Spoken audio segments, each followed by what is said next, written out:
This is episode 429 of the Rio Grande Foundation's Tipping Point, New Mexico. I'm Paul Gessing. And I'm Wally Drangmeister. I'm president of the Rio Grande Foundation, New Mexico's free market think tank. You can find out more about the foundation at riograndefoundation.org. Wally, we got to start off with more COVID fun and excitement as Michelle Lujan Grisham yet again extended her health orders. Now, that's not a surprise, I don't think. There's an interesting quote from David Scrase, kind of the governor's chief COVID advisor, in the press release. Over the past 8 months, we have excelled in implementing the tools to minimize the spread of COVID, such as vaccines, boosters, home testing, and oral treatments that have helped reduce hospitalizations and deaths. Now,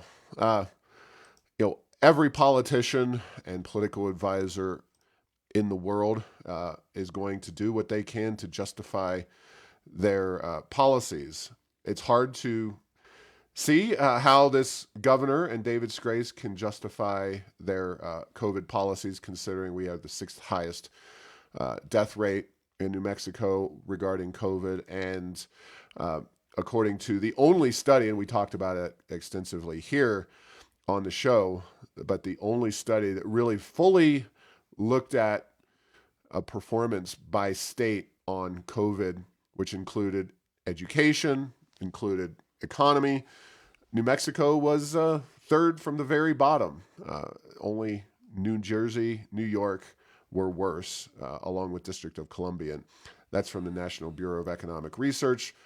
You can find that study and that all this information at heirsofenchantment.com, including a link to the new public health order, which expires on August 26th. So we're creeping up there on the election, and we'll see if she relents before November elections come.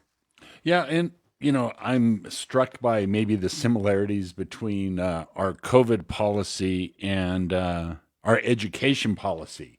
We worked really hard. We spent lots of money, and so therefore we did a great job, as opposed to how well did any of this work. And I get it. They have to.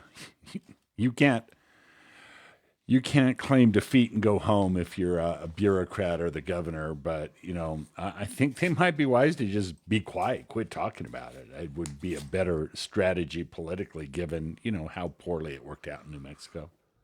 Yeah, well, I think this governor showed very early on that she does not account for reality in her policy agendas. And we said that right away when she took office, and jokingly, sort of, grim jokingly, when she took office. And I joked that she said, I'm going to take everything the Rio Grande Foundation's ever written and do the exact opposite.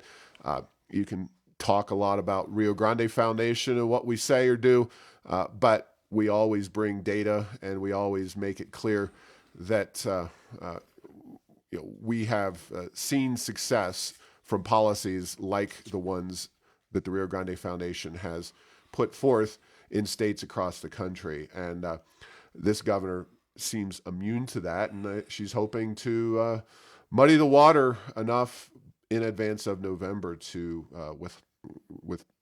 withstand a challenge from Mark Ronchetti and keep power. Yeah, and Paul, you can get ideology on many sides of an issue, but the key point is that purity of ideology versus effectiveness of policy are kind of two ways to look at things. And it's one of those things. I don't know. It just seems like, hey, if you look at if you look at the data, when you have more freedom and more market oriented policies and less dictatorial and less dictatorial. I love it. Yes. Yeah. What do you say? Okay, what's dictatorial's administrative regulatory friend? Onerous regulation. If you go the other way, it's amazing how much better things turn out. Because as I've talked before, everything has a cost. Regulation has a cost. Lack of regulation has a cost. And if you say that, there's no such thing as a bad regulation. You're going to end up in a bad place, and we've done that from time to time here in New Mexico. Yeah.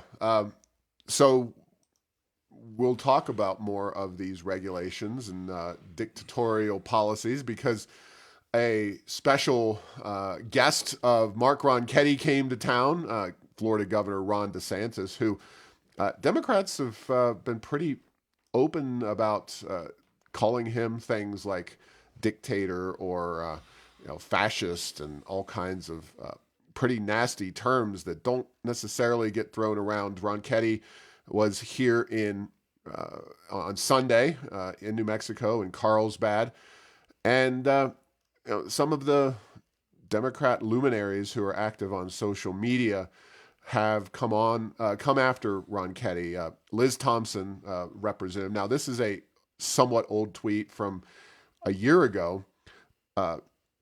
She was talking on Twitter saying, just do the opposite of hashtag death Santis. We are a warning for everyone else.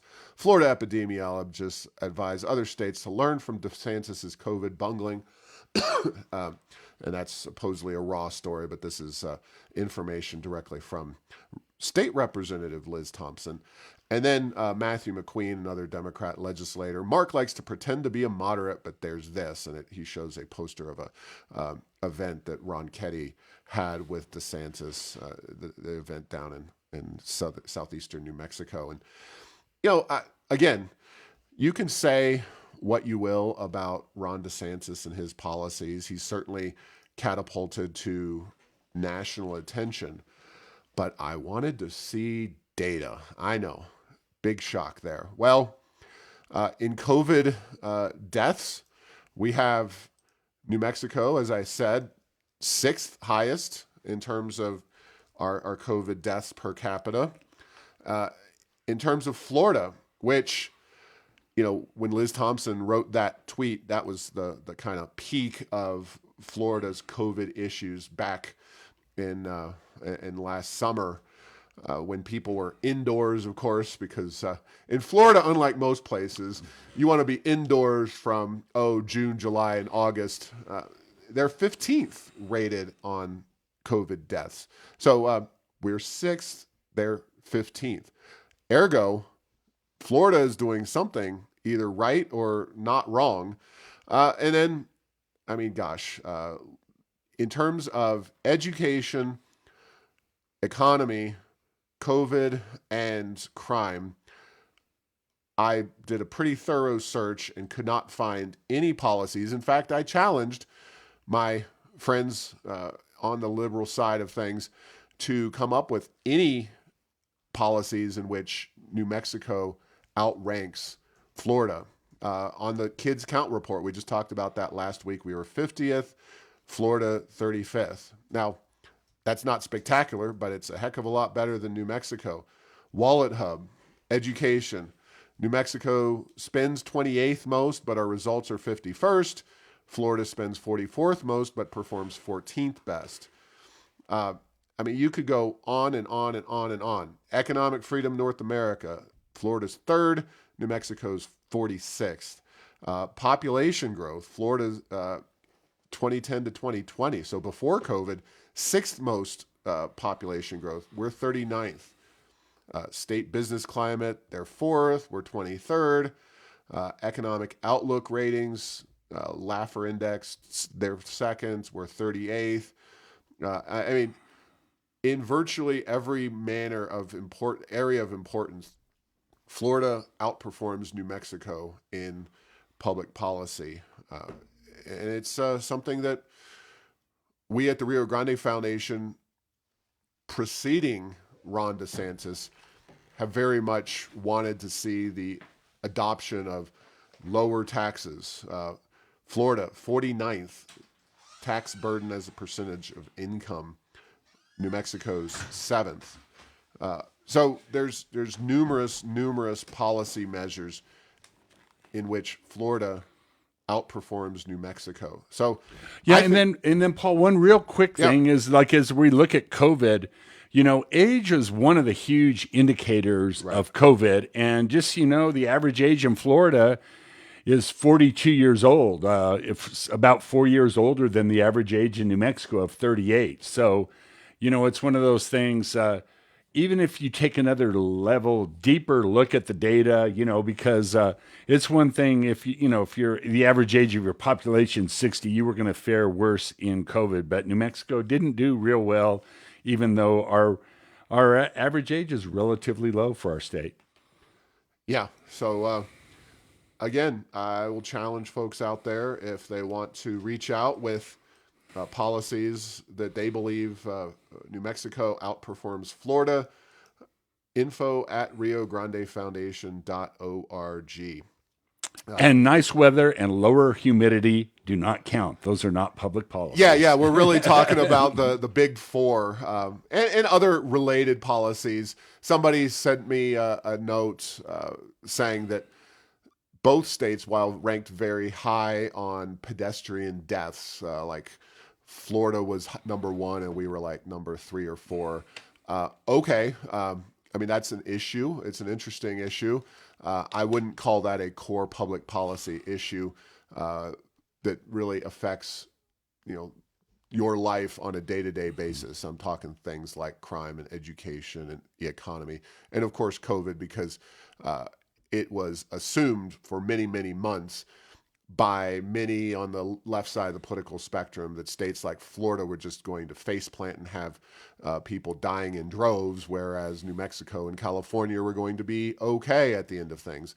The reality has not fit that assessment. So it's very important that we look at New Mexico and where we stand relative to other states. And I know it's almost like the Albuquerque Journal put this out there just to help me out with podcast subjects, but there was an article in the Albuquerque Journal from Dan Boyd, who noted as lawmakers' eye changes, New Mexico gets low marks for tax climate. Now, believe it or not, Wally, I know you're going to be shocked by this, that we never mentioned the word gross receipts tax on this podcast, but in this Thursday, August the 11th article from the Albuquerque Journal, it's shocking that our gross receipts tax is the thing that keeps coming up that downgrades our tax policy relative to other states. Shocking. Yes, and I think if you play the Tipping Point, New Mexico drinking game, gross receipts tax. Don't choose that one. You'll be Well, that out. that was almost the free space because it's tough for us to make it through an episode. But it is interesting that there for a while there were studies that weren't necessarily giving that much weight to that because it was not necessarily a tax that a lot of policymakers state or nationwide are familiar with. But we in New Mexico are very familiar with that, and it's interesting that that's starting to show up. What is it you call our gross receipts tax? New Mexico's original sin. Yeah, Tax and it policy. just keeps, it's the gift that keeps on giving and not positively. Yeah, and it just the problem here is you can make a case for any individual ranking by state and what some national experts say. It's not that one individual report is the Bible, the be all end all. They're all looking at different things. I talked about, as we did last week on the show, the Kids Count report from Voices for Children and Annie E. Casey, which they even call into question. Now, I think it's a good report. Is it a all-encompassing, this is all you need to know report? Not necessarily. But when you have these quotes from sitting state representatives, and here are the quotes. This is directly from the Albuquerque Journal. I think we have to take a lot of these so-called rankings with a grain of salt, says Representative Christine Chandler of Los Alamos. Furthermore, then Liz Stefanik, another Democrat, both are Democrats, said factors like a state's population and average income levels should be factored into tax rankings, but frequently are not. Now, that one just upsets me because your average income levels, yes, there are certain studies that maybe tax burdens, for example. And if you include federal tax burdens, you're going to look like you have a very low tax burden if you have low income levels because our federal tax code's uh, so progressive.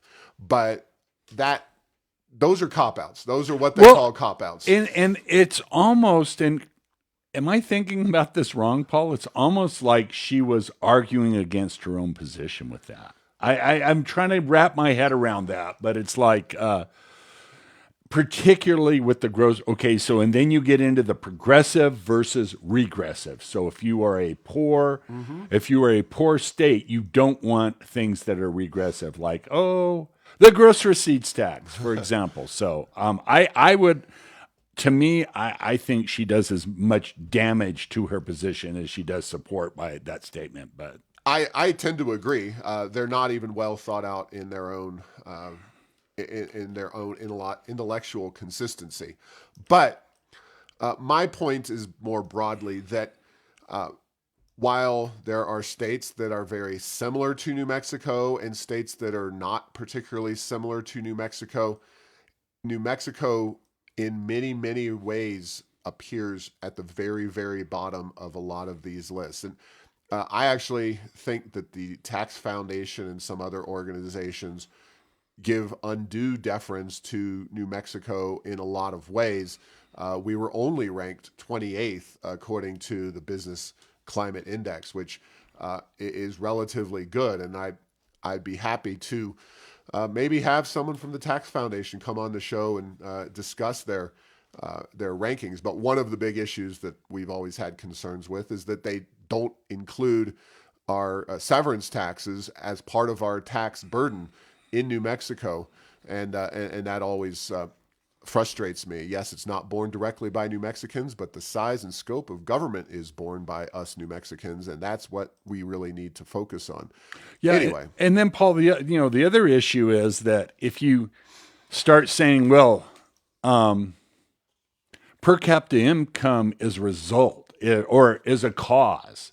No, that's a result. You know what I mean? It's yep, one of those, you can't exactly. say, take something like that to say, well, our income's low, so all bets are off. Is like, okay, why is our income low? And what are the factors that would cause that to go up? Low crime, good education, good business climate, and getting rid of the gross receipts tax, or just a few that come to my mind. But And when these national reports constantly point out the gross receipts tax as an issue, maybe it's time for the legislature to get serious about addressing the gross receipts tax. I mean, to be frank, again, national reports, I think, underestimate the harm done for the gross receipts tax because when you consider that very few states have gross receipts taxes, and you consider the undue harm and the burden borne by the smallest businesses, the most entrepreneurial individuals in our state, because of the way the gross receipts tax works and taxes the small businesses most heavily, you're creating even bigger problems than a lot of these national indices can fully indicate. You know, it's one thing if the gross receipts tax was some ultra robust tax collecting monster that taxed everything that it touched, when in reality, it's the Swiss cheese tax where you tax some people extremely heavily, i.e., small businesses, and you exempt or give disproportionate benefits to others.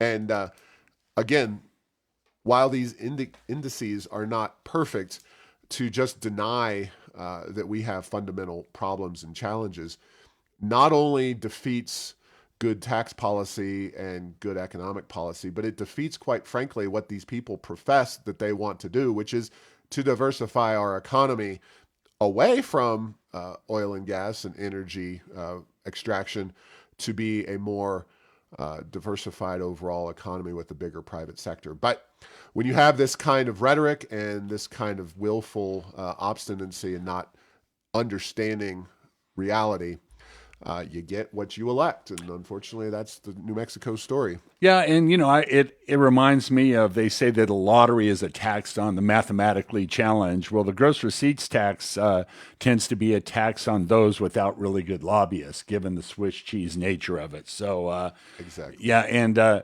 this tax has been around a long time, and there's a lot of exemptions. So, All right. So, speaking of getting what you elect, Europe has, if you will, been starting to have a bit of a come to Jesus moment, and Europe is a big category. But they are some places that have gone the furthest down the green energy pathway, like Germany, have decided, maybe we want to keep some of our nuclear plants open.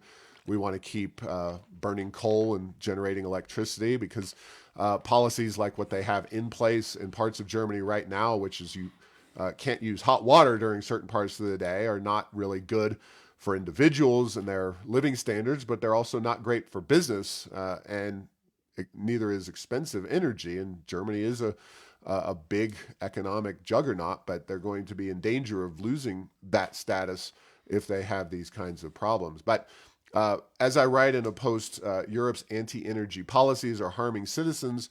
Will Americans follow the same bad policies? There are forecasts over in England where the price of heating their home in a year is on the verge of more than quintupling from, we're talking as recently as the 2020-2021 winter, and they use pounds. So from 1,000 pounds to over 4,000 pounds to heat their homes. And I'll just say that one of many nations, the UK, has much in the way of untapped, accessible oil and gas reserves under their soil that could be gotten via the fracking process. But they have banned fracking in the UK, and many other European nations have, which is why they're so darn dependent on the Russians in the first place. It's not like, oh, we suddenly became dependent on Russia because we don't have, poor us, we don't have any domestic energy sources. No, they often do, but they've just put them off limits like the UK has, and they've suffered the consequences. yeah, no doubt about that, Paul. And it is interesting to say that we are going to not use fossil fuels when you have literally no other alternatives. And, we've seen that the Germans, as you point out, the British are really hurting. And the United States, we are doing everything we can to slow down our abundant and readily available energy that comes from places, if not the United States, like Canada and Mexico. The NAFTA corridor, as it will, is in very, very good shape, and our energy foibles are self-inflicted. They're not reliant on the Russians to make things happen, and so they're finding themselves in a very, very tough spot over there in much of Europe, with some exceptions. And where's the exceptions? Places like France that have really gone in nuclear a long time ago and not nearly as dependent on Russian natural gas for things. So, yeah, we will see. The world is changing with regard to energy, and I think we're going to see a lot of things happen. But just so you know, Paul, some place as close as California has now said, oh, natural gas is considered renewable. Why? Because if we don't consider it renewable, then the lights will go out, and that's probably not going to be good for the politicians in California. Oh yeah, and by extension, their industry and their citizens as well. Yeah, and according to very recent news reports, I'm looking at a CNBC article that California lawmakers and Governor Newsom are openly talking about keeping the Diablo Canyon nuclear plants open. Uh, they, like everybody here in the Western power grid, need that stable electricity, especially zero carbon clean energy. You would think that would be the ultimate no brainer. But apparently, well, we'll see how things go in California before I accuse Gavin Newsom of having no brain. But it's something that you would think that they would want to keep on and keep available. And ultimately, it probably would have some beneficial impacts for New Mexico next summer if they do keep that facility going, because we are going to be struggling, as we've discussed on the show, with having steady electricity next summer when San Juan Generating Station is gone.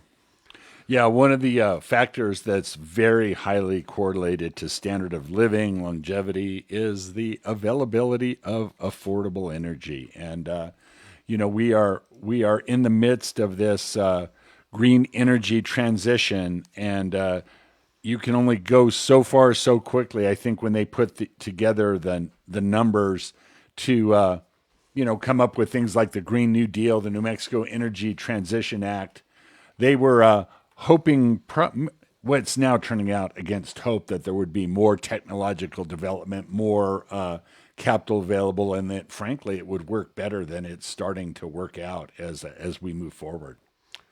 Yeah. And speaking of energy, and electric vehicles have been in the news, as we talked about last week. They're still a very tiny fraction of the overall vehicle marketplace, but the Inflation Reduction Act, so-called, I would say it's the most misnamed piece of legislation since the Patriot Act, at least. Oh yeah, and I think I give it even number one because I don't know. That's like okay, if I would hate to see what the Inflation Increase Act would look like if this is the that would have been Build Back Better. I believe. I think so. So that bill had a lot of green, quote unquote, green pork in it. One of those green pork items was to further the case of electric vehicles by extending the $7,500 tax break for the purchase of electric vehicles to basically as many as you can build and sell, with one caveat, and an interesting caveat, that those vehicles are supposed to adhere to Buy America laws and rules that the Biden administration has expressed support for. But there's a wee little problem in there, which is China produces 76% of the world's lithium-ion batteries, while the U.S. produces only 8%. And basically, an electric vehicle is a battery on wheels, functionally, which means that you really are not able to find on the current marketplace a electric vehicle that adheres to the Buy America provisions inserted into that particular legislation. So the question is, will the Biden administration presumably just waive the Buy America provisions? And did Congress really let that happen? Or is that the best they could do, I guess, since Republicans didn't have the majority? That's all they could get, is some easily waivable provision. Or will, in some way, shape, or form, this so-called green push for electric vehicles and their material result in a sudden willingness of the environmental community to embrace open pit mining and an extension and increase in mining for lithium and other materials. And lithium processing facilities as well as mining would both be necessary, or I guess we could import lithium and process lithium and make the batteries here. We'll have to see. But I don't know how that works for that Buy American provision. Yeah, exactly. So, but any guess as to whether we'll see an uptick in mining operations permitted and environmental groups suddenly in the Biden administration, for example, kind of jumping on board? I mean, lithium's the one that gets all the headlines, and that's the biggest component of these batteries. But it's copper, it's gold, it's cobalt, I believe. Yeah. So the answer, I say, is that I have a feeling that, and not to give away any of the punchline for a future podcast, because we live in the we live in the ether here, and a couple of these get reported. I have a feeling there'll be an administrative rule that says, "Oh, Congress really didn't mean that. We can any electric vehicle will work." That would be my guess. Not more mining, particularly in the short term here in the U.S. I hate to say it, but I concur with your analysis. And, it also, of course, while Buy America, we're free trade oriented folks here. This was obviously designed to put some kind of pressure on the Biden administration to do something relating to mining, because what we're looking at, what the environmental groups and the advocates for these electric vehicles are doing, is simply using the old, hidden fallacy: out of sight, out of mind. If you're doing the mining over in China, maybe slave labor, probably slave labor, given the amount of mining that's done over there and the processing and how dirty and I'm sure unattractive that whole effort is. That you're just shifting the burdens. The United States, while there's no aesthetically appealing way to do a lot of this mining, you can bet your bottom dollar that the United States rules and regulations, even if the EPA were to reasonably loosen them in order to accommodate this kind of activity, that they would still have strict rules in place that would be much superior to what goes on in China. Yeah, and Paul, we've had a period of really since World War II, a period of ever increasing world trade and lack of friction, shipping being very safe, and all the countries getting along. Now we have tension with China, a big part of that, tensions with Russia, a big part of that. And then COVID showed what supply chains for sensitive material can do to an economy. Just ask the folks in the U.S. auto sector what that meant. And so, did they mean for this to be some sort of a supply chain, strengthening measure? This American only? Who knows? But there's a lot of issues out there with regard to electric cars and keep making them, keeping them operating, and then providing the electricity for them, because every battery that goes into an electric vehicle is a battery that's difficult to stabilize the grid for wind and solar and other renewables. So, yeah, there's a lot more to those vehicles than just the mining. But in this case, the mining is really at the epicenter of whether these vehicles will be eligible for corporate welfare, if you will, giveaways to people who buy certain products.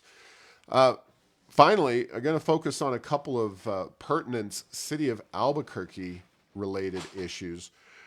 First and foremost, Wally, City Council has passed a moratorium just months after approving safe outdoor spaces. They now have voted on a 6-3 majority to put a moratorium on them until August 1st of next year, until or unless City Council decides to address the issue, which they may well, although it'll be the City Council that just passed them, barring a retirement or somebody changing their vote, which Councilor Bassan, did change the safe space vote. She was in favor of them before she was against them, in the immortal words of John Kerry from many years ago. And the question, I think, at this point is, with a few of them already in the pipeline, how will those shake out? Because there's been one already applied for and proposed at the Big I, and we're just going to see what shakes out with that. But that is a big shift at Albuquerque City Council in how they're going to deal with the homeless situation. Of course, we're still waiting for action from the mayor on Coronado Park, and he says that's going to be closed down by the end of August. Again, we don't know where those folks are going to go, whether the city will suddenly ramp up enforcement of private and public space and rights of way. It's very open. This is a very, very fraught issue right now, Wally. Yeah, and it's interesting, Paul, how legislation gets named, safe spaces, okay, it's probably not as bad as the Inflation Reduction Act, but it's really the homeless encampment enabling legislation and really formalizing that process and expanding it in the city. And, people in the city are not really pleased about that. And so right now it is on hold. And as you say, what happens about the old Loveless building that's tied up in litigation, what's going to happen with the folks that moved from Coronado Park, and what will enforcement look like. Man, I sounded a lot like a cliffhanger from Days of Our Lives. It's like, but there are a lot of unanswered questions about this. But at least for the time being, we're not going to have a lot of homeless encampments sponsored by the city around. Now we may have some that are not sponsored by the city that just emerged, but we'll have to wait and see on that. Yeah, and I think this fits in with every other aspect of the homeless situation. Is what's next? What are we going to do to make sure this situation with the homeless in Albuquerque does not spiral out of control? Another issue that was addressed last night that the Rio Grande Foundation was more directly involved in, and may be very directly involved in soon, involved the Planned Parenthood $250,000 donation that was put forth in the budget. Tammy Feeblecorn, city councilor, pushed that through. The council approved it. Renee Grout, another city councilor, a more conservative councilor, put forth legislation or a proposal to redirect that $250,000 to the Barrett House shelter, which provides emergency housing for women and children experiencing homelessness.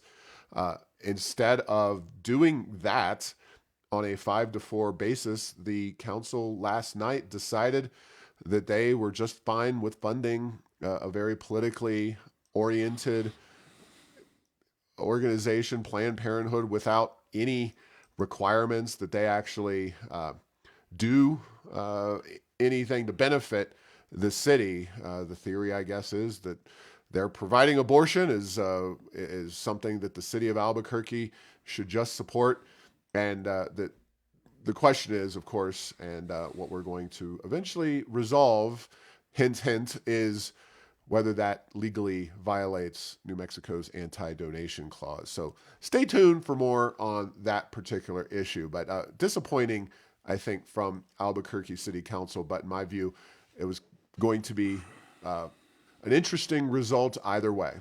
Yeah, and New Mexico's anti-donation clause, which is in our Constitution of the state of New Mexico, says you can't give a private entity, money from government. And that's been really watered down, and there's a whole group of activities they use to ignore that and just go about their merry way. But the fact that they usually do things like public-private partnerships, here's money, but you have these specific goals and objectives, and there's feedback, and the fact that it's like pretty much was here's some money, go about your business. It'll be interesting to see if somebody picks up the mantle of that and challenges that in court. It doesn't seem to me like they're on real good footing, but you never know. Yeah, and just to be totally clear, the anti-donation clause came about because governments, state governments, locally as well, were donating, handing over large tracts of land and giving them to the railroads for the railroads to use. And of course, rail corridor lasts a very small width, but they were giving away acres and acres and acres of land all over the American West for the railroad to come through their town, their state, whatever. It's the very definition of economic development, and yet that's what the anti-donation clause was meant to stop. That has been eviscerated by, further on legislation since really the founding of the state of New Mexico. That's very unfortunate because we'd like to see the anti-donation clause be broadened and remaining in effect. But this really, obviously, Planned Parenthood has nothing plausible to do with economic development. So we plan to further address the issue, and I'll just leave it right there. But exciting times ahead, and here we are, just a few months before the election, and the next chapter in New Mexico's history is in front of us. But there's a lot going on, and thanks for listening to this week's episode. Find all episodes at tippingpointnm.com or at the Rio Grande Foundation's YouTube channel. Subscribe to the show at Apple, Stitcher, or have your Google Home play Tipping Point New Mexico. Thanks to Path 3 Marketing for producing this show.